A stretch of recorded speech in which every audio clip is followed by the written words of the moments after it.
Bismillahirrahmanirrahim. Assalamualaikum warahmatullahi wabarakatuh.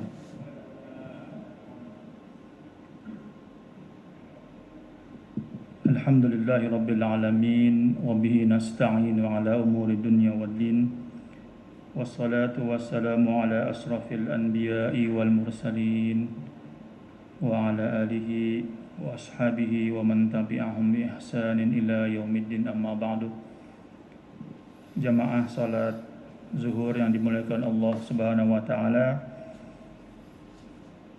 puji dan syukur senantiasa kita sanjungkan kepada Allah Subhanahu wa taala yang telah memberikan karunia-Nya sehingga kita bisa sekali lagi bertatap muka, bertadabbur, mempelajari tafsir ayat Al-Ahkam karangan Profesor Syekh Ali As-Sabuni. Jamaah yang dimuliakan Allah, pada kesempatan yang mulia ini mari kita melanjutkan tema yang akan kita pelajari bersama. Pada hari ini kita akan mempelajari bab tentang tahrimul khamri wal maisir. Pada pertemuan sebelumnya kita mempelajari tentang bab-bab haji, di mana alhamdulillah sekarang sudah jamaah dari Indonesia sudah kembali berpulang atau berdatangan ke tanah air dengan selamat.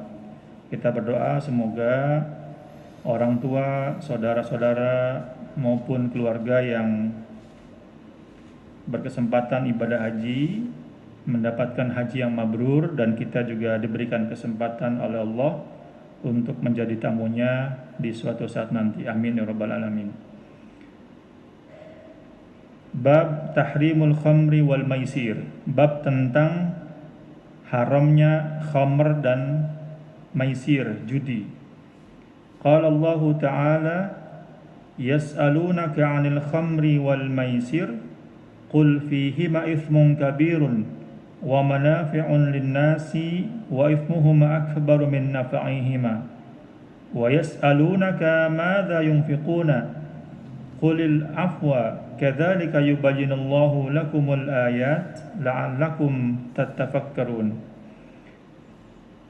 fid dunya wal akhirah wa yas'alunaka 'anil yatama qul islahun lahum khair wa in tukhalituhum fa ikhwanukum wallahu ya'lamu al-mufsida minal muslih walau sya'allahu la'anatkum innallaha azizun hakim. Surat Al-Baqarah dari ayat 219 sampai 220. Kita akan mempelajari apakah yang tadi kita bacakan itu surat tentang haramnya khamr atau tentang hal lain yang terkait dengan khamr.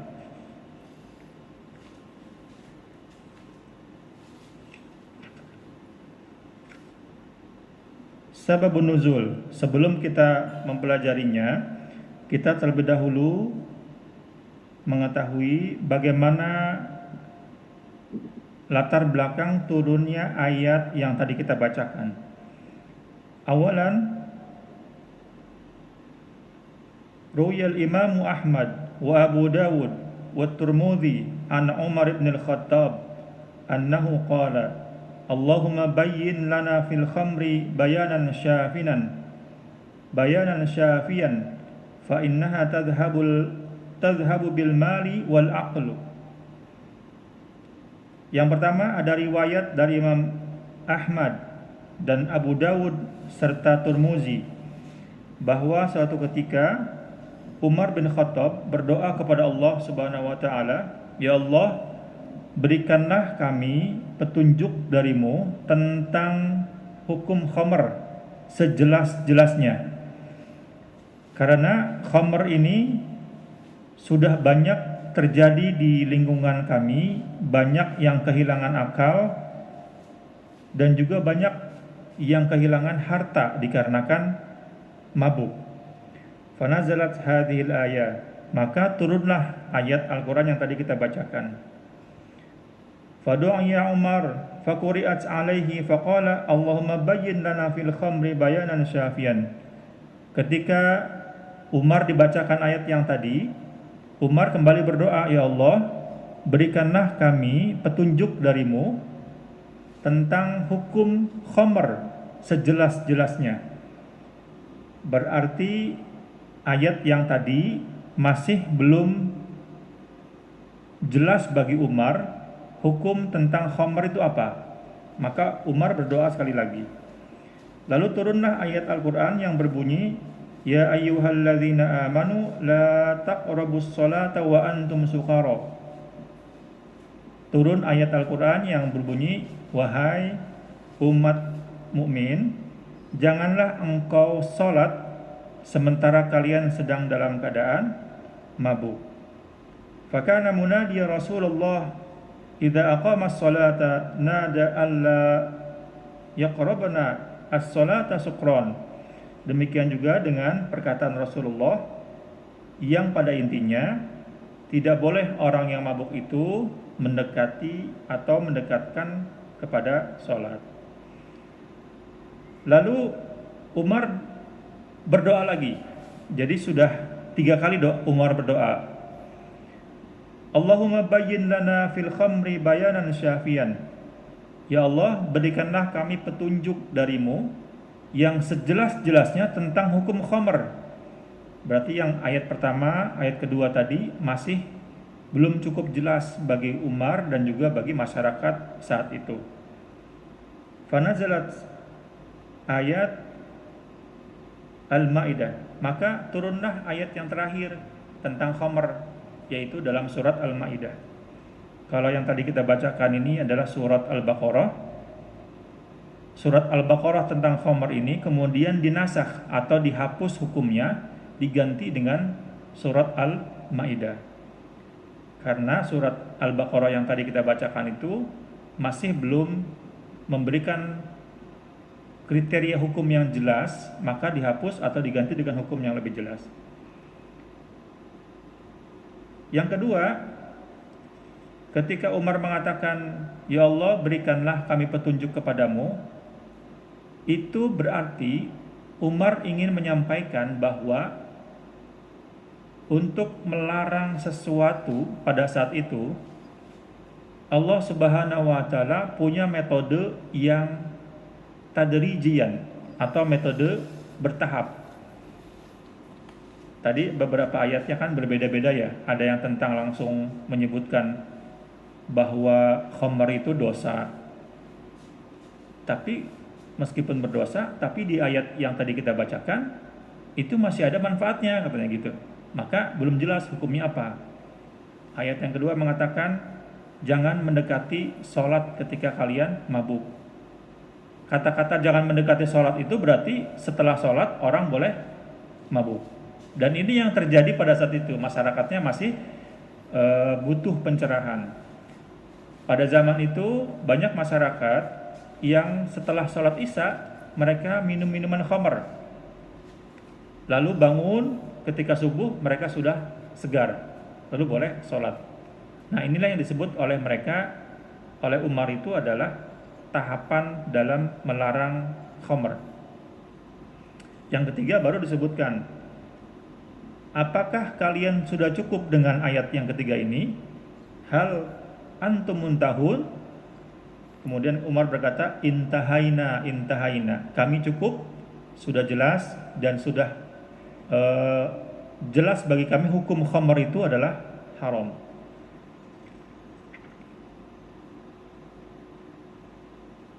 Lataifut tafsir, ada cerita yang menarik juga tentang mengapa ayat ini turun dengan cerita yang bertahap mengenai diharamkannya khamr. Yang pertama, anzalallahu al-latifatul ula, anzalallahu ta'ala fil khamri ayat. Jadi kalau menurut Ali As-Sabuni, penulis kitab ini, Allah Subhanahu wa taala menuliskan atau menurunkan ayat tentang khamr itu ada 4 ayat. Yang pertama, nazzala bi Makkata qauluhu ta'ala wa min thamaratin nakhili wal a'nabi tattakhiduna minhu sukran wa rizqan hasanan. Yang pertama, ayat yang diturunkan tentang khamr itu yaitu ayat yang diturunkan di Mekah. Ini redaksi bahasanya masih umum, tidak ada pelarangan, tidak ada disebutkan dosa, tidak disebutkan sebagai haram, masih global. Fakanal muslimun yashrabunaha fi awalil islami wa yalahum halalun. Nah, pada masa turunnya ayat tentang khamr yang pertama ini, itu masyarakat saat itu pada minum-minum khamr, dan bagi mereka saat itu adalah halal. Tsumma nazala bil Madinah. Yang kedua, turun ayat Al-Qur'an tentang khamr yang diturunkan di Madinah.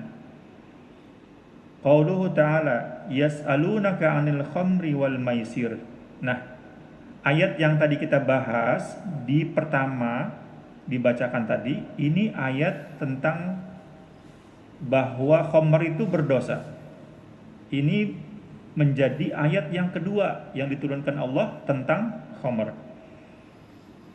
Yas'alunaka 'anil khamri wal maisir qul fihima itsmun kabirun wa manafi'un linnas. Kalau redaksi bahasanya yang ayat yang kedua tentang khamr ini mengatakan bahwa khamr itu adalah dosa yang besar, tetapi di dalamnya ada manfaatnya. Jadi di satu sisi ingin melarang, di satu sisi masih ada mengatakan ada manfaatnya. Oleh karenanya Umar tadi mengatakan, ya Allah, berikan kami petunjuk lagi yang jelas. Fatarakaha qaumun liqaulihi qul fihi ma itsmun kabirun wa syarabaha liqaulihi wa manafi'un linnas. Karena ada kalimat khamr itu dosa yang besar, maka sebagian masyarakat meninggalkan khamr. Tetapi oleh karena ada ayat yang mengatakan fihi manafi'un katsir, manafi'un linnas, di dalamnya ada manfaat bagi manusia, sebagian masyarakat memotong kalimat ayat itu, mengambil yang menyenangkan bagi mereka, yaitu boleh minum khamr karena di dalamnya ada manfaatnya, manafi'un linnas. Kemudian yang ketiga, nazala qauluhu ta'ala ya ayyuhalladzina amanu la taqrabus sholata wa antum sukara. Nah, yang ketiga ini mulai ada pelarangan meminum khamr, tetapi waktunya terbatas, yaitu pada saat akan melaksanakan sholat. Wahai orang-orang yang beriman, janganlah engkau sekali-kali mendekati sholat atau melakukan sholat sedangkan engkau sedang mabuk. Faharramallahu sukra. Sukra di sini mabuk ya, bukan sukra yang pilus itu tuh. Fi awqatis shalah. Jadi Allah melarang khamr itu dalam waktu-waktu salat. Fakana ar-rajulu yashrabuha ba'da salatil isya fayasbah wa qad zala sukrahu. Jadi karena ayat ini melarang waktu salat itu minum khamr, disiasati oleh orang-orang itu minum khamrnya setelah salat isya. Jadi mabuk-mabukan salat isya, lalu mereka tidur, tidak sadarkan diri, sampai subuh mereka baru sadar dan sholat lagi. Jadi ayat yang ketiga tentang khamr ini masyarakat itu masih bingung. Ini hukumnya apa? Kok di satu sisi dilarang ikut sholat, tetapi setelah sholat masih banyak yang melakukan. Fa'anzalallahu, maka turunlah ayat yang keempat tentang khamr, yaitu innamal khamru wal maisiru wal ansabu wal azlamu rijzum min syaitan. Jadi surat yang terakhir, yaitu surat Al-Maidah, itu intinya bahwa khamr itu adalah najis dan itu haram. Maka kalimat yang terakhir dalam surat itu, fahal antum muntahun, apakah cukup jelas bagi kalian? Nah, Umar mengatakan, intahaina, intahaina, kami sudah cukup jelas dan kami akan stop untuk minum khamr. Yang kedua, apa latar belakang dari yang bisa kita ambil hikmahnya dari ayat yang kita bacakan tadi? Al-latifatu tsaniyah fi tahrimil khamri bihadat tartib hikmatun balighah wa dzalika anna al-qauma alghaw syarbal khamri wa asbat juz'an min hayatihim.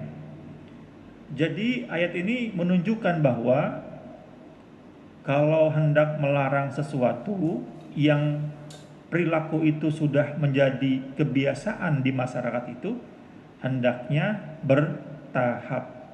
Nah, ini mungkin bisa menjadi pelajaran bagi kita sebagai orang tua, mungkin kepada anak-anaknya, melihat anak-anaknya misalnya sering megang HP, kemudian kehidupannya lebih senang megang HP daripada berkomunikasi. Ini anak-anak zaman sekarang ya. Nah, untuk melarang itu kita mencoba metodologi yang digunakan dalam Al-Quran ini, bertahap. Yang pertama misalnya, nah kamu boleh megang HP, tapi dalam satu hari hanya 2 jam. Hanya misalkan jam 4 sampai jam 6. Nanti, nah berikutnya kalau dia sudah bisa lagi, kamu boleh megang HP, tapi hanya 1 jam satu hari. Terus sampai dia memang menyadari bahwa HP itu tidak baik bagi perkembangan otak dan juga fisiknya. Falau harramat alaihim daf'atan wahidatan lasyaqqa dzalika ala nufusihim. Kalau seandainya Allah langsung melarang pada satu kali ayat Al-Quran, maka masyarakat yang saat itu berada di kota Mekah, kota Madinah, sungguh sangat tersiksa dengan keadaan seperti itu. Kemudian al-latifah as-salitsah, kaifa yakunu fil khamri manafi'un ma'annaha tadhhabu bil mali wal aql. Ini kita sedang menjelaskan kenapa sih di Al-Quran itu disebutkan khamr itu selain dosa besar, tetapi disebutkan juga fihi manafi'un linnas, ada manfaatnya bagi manusia. Nah, menurut Imam Ali As-Sabuni, Syekh Ali As-Sabuni, yang dimaksud manfaat dalam ayat Quran tadi bukan manfaat bagi manusia yang meminum khamr, tetapi adalah perekonomiannya berjalan bagi kegiatan ekonomi yang ada di kampung itu. Jadi manfaatnya mungkin bisa dirasakan, tetapi secara material, bukan kepada manusia yang meminum khamr itu. Wattali al-latifa ar-rabi'ah asmanu wa aghla syai'in fil insani aqluhu fa idza faqida al-insanu al-aqlu asbaha kal hayawan. Kenapa sih khamr itu dilarang? Yang keempat menjelaskan bahwa sesuatu yang paling berharga dan paling memiliki nilai dalam tubuh manusia adalah akal. Fa idza faqidal insanul aqla asbaha kal hayawan. Kalau akalnya sudah hilang, entah itu misalkan karena memang gangguan kejiwaan atau karena ada faktor minuman keras, khamr itu, maka pada saat gangguan kejiwaan itu atau pada saat akalnya hilang fungsinya, dia ibaratnya seperti binatang, kal hayawan. Walihada haramallahu al-khamra wa sumiyat bi ummul khaba'is. Maka Allah melarang khamr dan mengharamkannya karena khamr itu termasuk dosa yang paling pokok. Dalam bahasa Arab disebut ummul khaba'is, biangnya dosa itu adalah khamr. Mungkin kita sering mendengar ada kisah seorang ilmuwan, ulama yang digoda oleh perempuan tidak mau, digoda oleh harta tidak mau, tetapi ketika disuguhkan minuman sedikit saja dia mencoba minumnya, akhirnya perempuannya dia gauli, hartanya pun habis digunakan untuk hal-hal yang tidak sesuai dengan syariat. Maka disebut ummul khaba'is atau biangnya dosa. Khamr itu biangnya dosa. Al-latifah al-khamisah. Qiyasun bin qala Qais bin Asim fi dhammil hamri ba'da hurmatiha. Jadi ada ibarat kenapa dalam Al-Quran yang tadi kita sebutkan itu bukan tentang pengharaman, tetapi tentang idza'ul khamri, pencelaan terhadap khamr. Ada pengharaman, ada pencelaan. Di ayat yang tadi kita bacakan, yang surat Al-Baqarah, itu tentang celakalah orang yang minum khamr. Tetapi pada ayat yang terakhir yang digunakan untuk hukum khamr itu menggunakan kata-kata haram. Khamrun itu haram.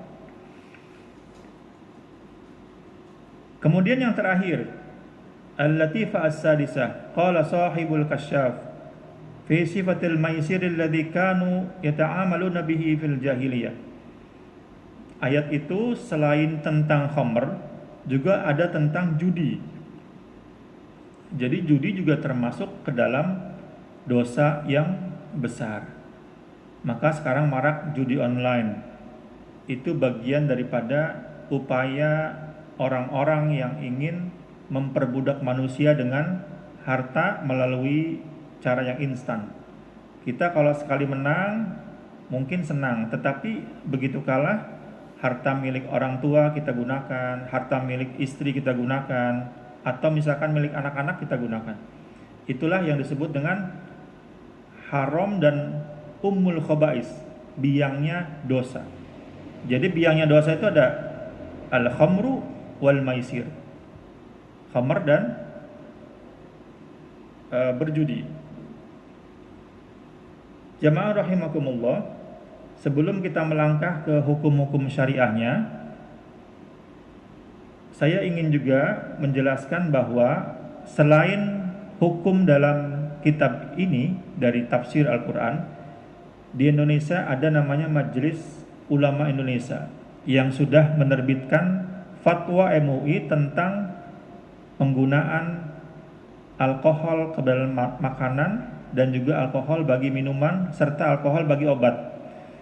Nah, nanti sebagai orang yang taat berhukum, kita juga insya Allah akan mentaati fatwa MUI itu, karena insya Allah sejalan dengan apa yang disampaikan dalam keterangan dalam kitab Ali As-Sabuni ini.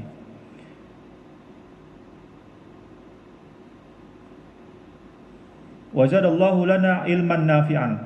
Semoga Allah Subhanahu wa taala memberikan kita ilmu yang bermanfaat, dan insyaallah kita akan melanjutkan dengan materi yang selanjutnya tentang al-ahkam asy-syar'iyyah. Apa sih hukum-hukum yang bisa kita ambil dari ayat Al-Qur'an tadi? Insyaallah akan ada kesempatan yang lain, kita akan melanjutkannya. Semoga Allah memberikan kita kesempatan, waktu yang luang, dan juga ilmu yang bermanfaat dari setiap yang kita baca dari kitab ini. Amin ya rabbal alamin. Syukran, jazakumullahu khairan. Assalamualaikum warahmatullahi wabarakatuh.